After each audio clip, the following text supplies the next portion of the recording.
തിരുവനന്തപുരം വിതുരയിൽ കിണറ്റിൽ വീണ കാട്ടുപോത്തിനെ രക്ഷിച്ചു. സ്വകാര്യ വ്യക്തിയുടെ സ്ഥലത്തെ ഉപയോഗശൂന്യമായ കിണറ്റിലാണ് കാട്ടുപോത്ത് വീണത്. വിവരങ്ങളുമായി അഖിൽ പാലോട്ടുമടം ചേരുന്നു. അഖിൽ, ഈ ഉപയോഗശൂന്യമായ കിണറ്റിൽ വീണ കാട്ടുപോത്തിനെ എങ്ങനെയാണ് രക്ഷിച്ചത്?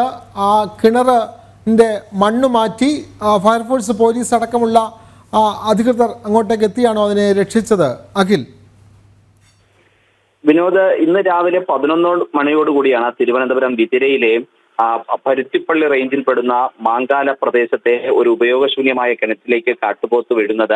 ആ പ്രദേശവാസികളാണ് ആദ്യം അറിയുന്നത്. അത് പിന്നെ റേഞ്ച് ഓഫീസറിൽ അറിയിക്കുന്നുണ്ട്. അവിടെ നിന്ന് ഫയർഫോഴ്സിനെയും അറിയിച്ചതിനു ശേഷം നീണ്ട മണിക്കൂറുകൾ നീണ്ട രക്ഷാപ്രവർത്തനത്തിനു ശേഷമാണ് ഈ കാട്ടുപോത്തിനെ, കിണറ്റിൽ വീണ കാട്ടുപോത്തിനെ ഇപ്പോൾ രക്ഷപ്പെടുത്താനായത്. അത് കിണറ്റിന്റെ ഒരു വശത്തെ മുഴുവൻ മണ്ണുമാന്തി യന്ത്രം ഉപയോഗിച്ച് നീക്കം ചെയ്തതിനു ശേഷമാണ് ഫയർഫോഴ്സ് കാട്ടുപോത്തിനെ കരയ്ക്ക് എത്തിച്ചത്. ജീവനോടെ തന്നെ കാട്ടുപോത്തിനെ കരയ്ക്ക് എത്തിച്ചിട്ടുണ്ട്.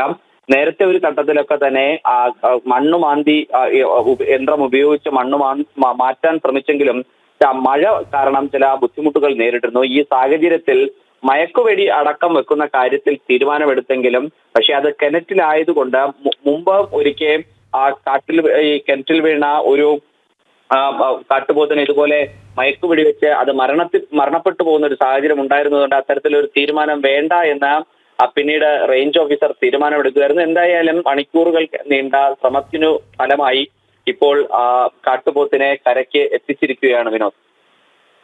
തീർച്ചയായും കിണറ്റിൽ വീണ തിരുവനന്തപുരം വിതുരയിൽ കിണറ്റിൽ വീണ ഉപയോഗശൂന്യമായി കിണറ്റിൽ വീണ കാട്ടുപോത്തിനെ ഫയർഫോഴ്സ് ഇടപെട്ട് അതിനെ രക്ഷിച്ച് പുറത്ത് എത്തിച്ചിരിക്കുന്നു. വിവരങ്ങൾ നൽകുകയായിരുന്നു അഖിൽ പാലോട്ടുമടം.